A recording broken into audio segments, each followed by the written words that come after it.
Well, welcome, Kevin. We're with Kevin Annett, the Secretary of the International Tribunal into Crimes of Church and State. And there have been some momentous events since we last had you here for our update. We've had the departure of one pope, which you've demonstrated was more probably than not, there's very good evidence, was on the basis of the actions by the tribunal, and perhaps you'll explain that during this interview. And we've had the advent of a new pope who's a Jesuit pope, and a lot of anomalies there, and we want to hear about your plans.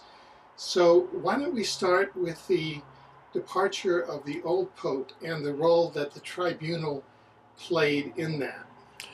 Well, yeah, it was quite interesting the way it all played out, Alfred, because as viewers probably know, for a number of years I've been working in Europe with human rights groups, lawyers, and even a couple of governments in Europe, showing and sharing with them our evidence, not only about genocide in Canada perpetrated by the Vatican and the Crown of England and other churches here, but also the direct links of Joseph Ratzinger, the former Pope Benedict, to ordering the cover-up of these crimes. And the more notorious example is when Ratzinger, on 2 occasions, actually in writing ordered bishops in Ireland and in America to not disclose to the police evidence of child trafficking, not simply rape by individual priests, but actual child trafficking networks that exist within the Vatican. We know when William Lynn, a bishop in Philadelphia, was convicted, that child trafficking by over a quarter of the priests in the Philadelphia diocese was documented. So we had the goods on Joseph Ratzinger, and we were sharing that with various governments. Over the last few months, we've established a common law court case online, which people can view at itccs.org. And on January 30th, we concluded the case, the presentation of the evidence showing these crimes of genocide by church and state. The verdict actually came in February 25th, and very soon after that, one of the governments in Europe that we've been working with sent a diplomatic note to Cardinal Bertoni's office, the Secretary of State's office in the Vatican, claiming that they were planning to issue an arrest warrant on the basis of a court case that they had entered based on our evidence and other material showing that the Pope was implicated in these crimes. Well, within 6 days of them receiving that note, Ratzinger resigned. And it was directly because of that. We know that because recently, just within the last 3 days, members of our network in Italy have actually delivered the verdict of the court and the citizen's arrest warrant issued against 30 of these defendants. And when they delivered it to the Swiss Guards and to the Vatican Secretary of State's office just 2 days ago in Rome, they were told by a very irate bureaucrat in the Vatican that, well, you've already done this to one pope. Are you going to try this on Francis I as well? So they themselves are acknowledging that they know very well it was because of that evidence that we brought out. And as for the latest pope, I mean, it was very interesting, not only because he's the first Jesuit in papal history to occupy the throne, if you like, but his own history is so tainted. I mean, he was an advisor to the Argentine military dictator Jorge Videla in the 1970s during the Dirty War that claimed the lives of over 30,000 Argentinians. As bishop and then later Cardinal Bergoglio, Francis I knew of the death and murders going on in the jails of Jorge Videla. He was offering him advice about how to improve his public image. And he even knew that several of his own priests who were involved with the poor in the slums of Buenos Aires had been captured, tortured, and were on the verge of being executed by the Argentine junta. He turned a blind eye and basically said, do whatever you want to these left-wing priests.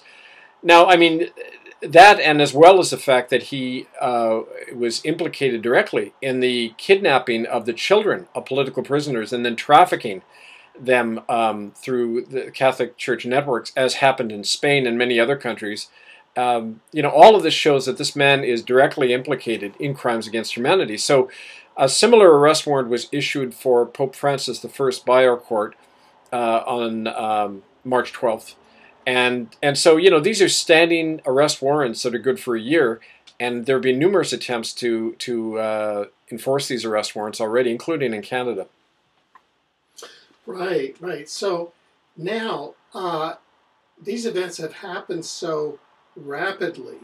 So what are your plans now that you have sort of this the Ratzinger Pope going, and now the Vatican bringing forth Pope Francis I, the first Latin American Pope from Argentina. He has this history with the dirty war. He's now putting forth this image as the humble Jesus-like Pope. That is, he's forsaken the papal throne. He's not living in the palace. He's washing the feet of the juvenile kind of halfway house people. He's called for a poor church. Is this an act? Is this kind of a Jesuit Jedi move or what? Yeah, it's damage control. You know, it's like what any corporation does. They bring in the new guy. They do the spin operation, hoping that people's three-minute memory will kick in. They're playing on the Oscar Romero image of the humble Latin American bishop. That's one of the reasons they put him in, for the public relations image. If he's sincere about turning the Vatican into the Church of the Poor, then I'm sure the first thing he'll do is sever ties with the mafia, disclose the real operations of the Vatican Bank, give away the property and the wealth, literally, of the church. But the point is, it's too late for any of that. The common law order against the church is that their property is forfeited already and is to be opened as public space. You see, when an organization like the Vatican commits so many heinous crimes and is found guilty under common law or under any court verdict, their property can be seized legally as reparations for the millions of people killed and harmed by the Roman Catholic Church. That's in the process of happening. There are already church occupations. I was just speaking to Stimas, who's a Squamish elder here in Vancouver, who's in the process of seeking a lien on all Catholic Church property on his territory. So, as happened in 2008, another Squamish elder, Capilano, issued a similar eviction order on the Catholic, Anglican, and United Churches in Vancouver. Stimas is going ahead and seeking that lien. So it doesn't really matter what kind of PR spin or what kind of gimmicks Pope Francis I does. Their property and wealth is already forfeited, and any citizen can legally claim that, especially the survivors of these horrible crimes, child trafficking, murder. You know, when you look at any example like the Magdalen laundries in Ireland, where children were worked to death, literally, with a full knowledge of the Vatican, and those mass graves there are being covered up the same way they are in Canada. I mean, gestures don't make any difference to any of that. So I think, you know, this will be proven in practice over the next few years. Now that we're, I just might say that today is Good Friday, which is a high holy day in the Christian faith. What are your plans? What are the plans of the tribunal now going into 2013? You've got various defendants. You've got the Vatican, the Pope, you've got the Queen, and in fact, there was a former advisor to the Queen who just this past week called for her to step down. Yes. And I believe also that it was on the day, just within hours of Buckingham Palace being served with a warrant, that the Queen, quote, got her flu. Is that correct? That's it happened the day before. Oh, the day before. Several of our members in London went to Buckingham Palace. Now, this followed after the court verdict, the common law court verdict, that found her guilty on both counts of committing crimes against humanity when eyewitnesses saw her abduct 7 boys and 3 girls from the Kamloops Indian Residential School in British Columbia in October 1964. Government records confirm she was in the country at that time. And so on that count of personal involvement in the disappearance of those children, And the general fact that she's head of state, head of the Church of England, which helped set up these Indian boarding school death camps where, 50,000 children died. On both counts, she's liable. And it was interesting, she decided not to leave the country like she was going to. On March 6th, she was supposed to be in Rome for some reason, and she canceled that under this bogus reason of having the flu. And for the government to even suggest the monarch step down for health reasons, that's kind of a euphemism on their part that they're getting rid of her. And, again, it's because the head of state is liable personally for crimes. Now, if you look up in the Criminal Code of Canada, it says that the Crown can be held liable for tort offenses committed within Canada. And so, in other words, even under Canadian law, when she's committed that offense, which she's done against those 10 children, she's liable. And she can go to trial. Now, if she ever went to trial, the whole House of Cards would come down, because the whole history of that secret war against Indian people and against anyone who were opposed to the Crown or the Vatican, that would all start coming out and unraveling. So, yeah, they would get rid of her the way they get rid of Pope Benedict. So I think it's all an example of the power of the truth coming out through an independent legal mechanism like a common law court. Now, the third major defendant in the tribunal's actions, of course, was the government of Canada, headed up by the Prime Minister of Canada, Stephen Harper. What actions have warrants been served upon the Harper government? What has been the reaction in that regard? Well, Stephen Harper was one of the 30. I call them the Dirty 30. The 30 defendants in our case. It wasn't just the Queen and the Pope. Stephen Harper, the head of the Royal Canadian Mounted Police, the heads of the United Church, the Catholic and the Anglican Church in Canada, and lower church officials. All of them were found guilty, and it's an open-ended arrest warrant, good for a year, until March 5th, 2014. And not only can they be detained, but all of their property, again, like I said, is forfeited. They have lost their authority. Now, when the head of state and the acting prime minister are declared criminals under common law, it means that there really isn't a legal bona fide system operating in the country right now. We are legally and politically without rulers. Because if you say these people have legitimate authority, you're saying convicted criminals are at the helm of the state. So it makes everybody have to step back and ask themselves, well, what are we going to do now in that void? Obviously, we have to fall back on the right of citizens to protect themselves. The agents of the Crown are acting without authority now. And so it's an opportunity for people in Canada and around the world to say, what kind of authority do we want to operate under? How are we going to hold these churches and governments accountable for real crimes, genocide, the disappearance of all these children? It's significant, too, that the Truth and Reconciliation Commission that the government and churches set up to whitewash their crime, those officials were named as well as defendants in this action. So Murray Sinclair, John Malloy, the various TRC officials, they're liable for arrest as well, because they're involved in an active obstruction of justice. They're not allowing eyewitnesses to talk. They're covering up the scenes of crime. These mass graves that we've documented at 28 spots across Canada. So really the question now is, what are citizens in Canada and elsewhere going to do with these arrest warrants? How are they going to act to make sure not only these crimes stopped, but we get to the heart of what really is still going on, these crimes continuing?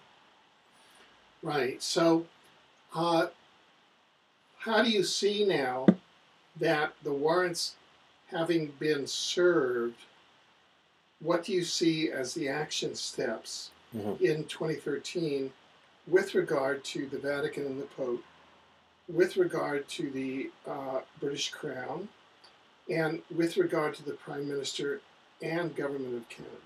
Well, all along when people have tried this in the past, and a good example is when Splitting the Sky tried to perform an individual arrest of George Bush when he was in Alberta. When people try that on their own, we see what happens. What we need to do is we need a middle wheel between the big wheel of the state we're confronting and ourselves and our conscience. What that middle wheel is the existing police authorities. And what we are doing, and this has worked before, and I've been there when it's worked, we are attempting to deputize the existing police forces, saying under common law you have a duty to defend our right to peacefully assemble and protect our communities against proven child rapists and criminals in office. And we've done that before. As a matter of fact, the best example is when we occupied the main Catholic cathedral in downtown Vancouver in the spring of 2007, actions which led directly to Stephen Harper's apology for the residential school crimes. When the police showed up, we said exactly that. Under the authority of the Squamish chiefs, we said, we're asking you to protect our right to peacefully assemble within this church. We're not disrupting anything. We're peacefully assembling. The police consulted among themselves and withdrew. They didn't intervene in the situation. They didn't stop us from occupying that church because they knew we were on solid ground. We're doing the same thing. We've issued a notice to all of the police in these countries, the United States, Canada, England, and Italy, where these 30 people all live. And we said, we need you to act to defend our rights and to enforce these arrest warrants. Now, if you don't do that, we will appoint our own common law peace officers to do that. So in effect, what we're doing is we're challenging the power structure directly, either with the help of the existing authorities or with our own. And so really it's a long process. It doesn't happen overnight, but we've broken the ice, we've given an example, and now it depends on whether people are going to act on that example. Now you had mentioned right after the first Pope stepped down that you might be considering going on a speaking tour. Is that something that's still on? Or? It is actually. First week in April, I'm going down to the United States. I'm going to speak in New York, and there's in fact a United Nations conference on genocide where I'll be presenting all of the evidence on the crimes of genocide in Canada. And early in May, I'm going from America over to Europe. I'll be in Europe for all of May and June, visiting 9 countries and helping these groups take action on the arrest warrants and also put together upcoming cases in the dock of the common law court. For example, there's a case in the works where we're looking at the ties between big pharmaceutical companies and the Vatican and their history of using children in orphanages and Catholic institutions as involuntary test subjects in drug testing programs, that kind of thing. So we'll be setting all of that up, helping lead actions, and in fact going right to Rome again to help coordinate a lot of this. It's also encouraging because the people in Paris have set up a new international blog site with all of our material and videos translated now into 9 different languages. You know, Portuguese, Spanish, Italian, French, German, Polish, Hungarian. I mean, they're going all out in getting this into European languages. And you can find that at it's kevinannettinternational.blogspot.fr. That's all up at itccs.org. So again, there's a real groundswell of, we're now working now actually in 21 countries in the world. Excellent. How can people watching this and their friends support the efforts of this, of the tribunal and this wave of citizen justice that is starting to spread across the planet? Well, do likewise. I mean, you know, we're setting an example, not as an end in itself. We're learning along the way. I mean, we don't have the final answer written in stone here. We're trying out something, and it's hopefully a springboard by which other people can do the same thing around their own issues, their own communities, to realize that law is in our hands now because the constituted authorities of church and state and the court system, they're the problem. They are inundated with criminals. They're working to undermine our liberties, the safety of our children, the sanctity of Mother Earth. We're under assault, and it's a war for survival. And so we need to take back that power. So not just educating yourselves about what we're doing, but also setting up your own process. And we're seeing that's beginning. There's common law court actions starting in America and England now, directly based on the work we've been doing. And we expect those kinds of things to grow. So I would say to people, go to itccs.org. Our television network now, itccs.tv.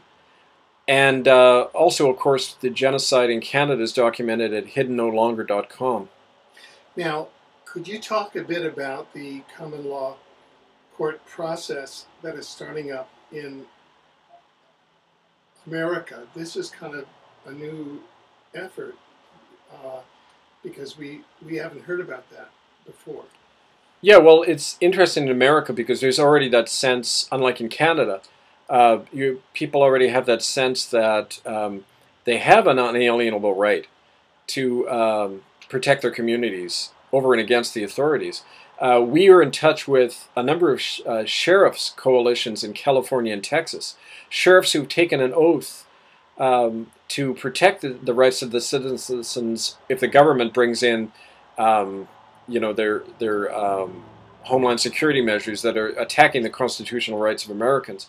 There's the Oath Keepers, active serving soldiers and policemen who are taking a similar oath to protect the citizens against the government if need be. And what's interesting, what's come out of that whole movement is this common law court effort. There's especially a group in the southern states, in Texas and I believe North Carolina, where they've already established common law courts, and like we saw in England, they're actually annulling decisions of courts that are being declared unconstitutional by the citizens. So this is, like I say, developing.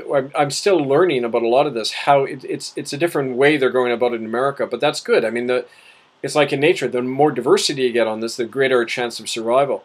So we need to keep learning from each other. But the important thing is to keep doing it and keep doing it vocally and publicly.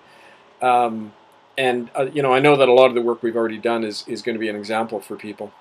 Yeah. Now, if people, especially in America or in England, want to get in contact with you to perhaps talk about the common law courts of justice, how can they do that?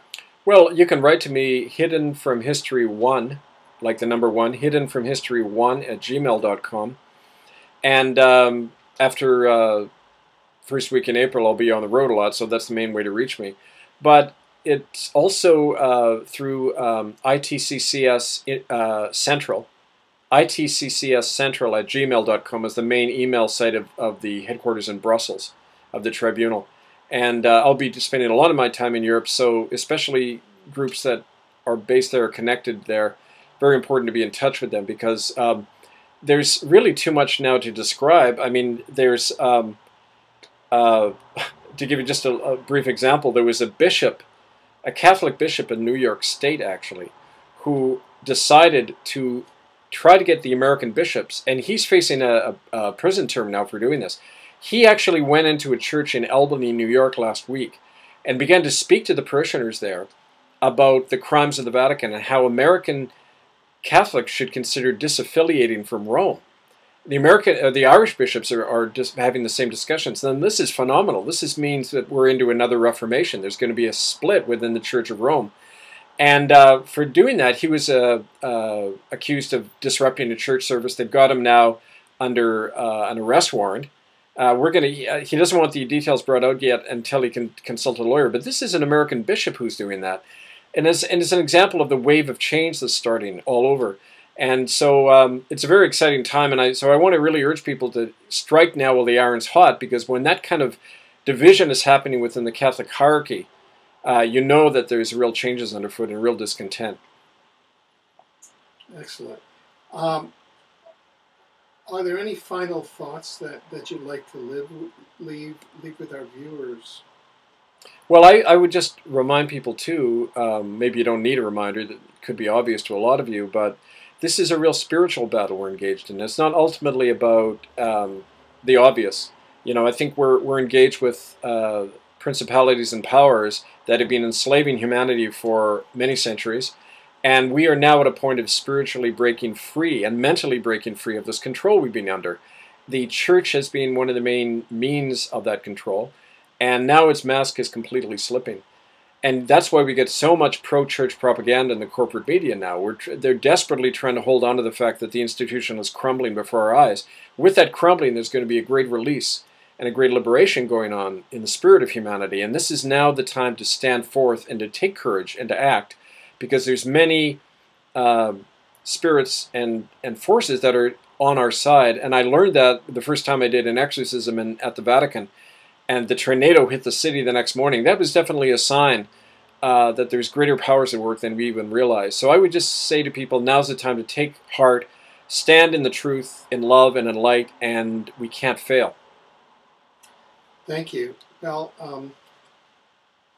thank you very much for this update, Kevin, and we hope that you will come back to us from time to time as events with the tribunal progress during this coming year. I sure will, Alfred. I'll keep you posted regularly. Thank you. Thank you.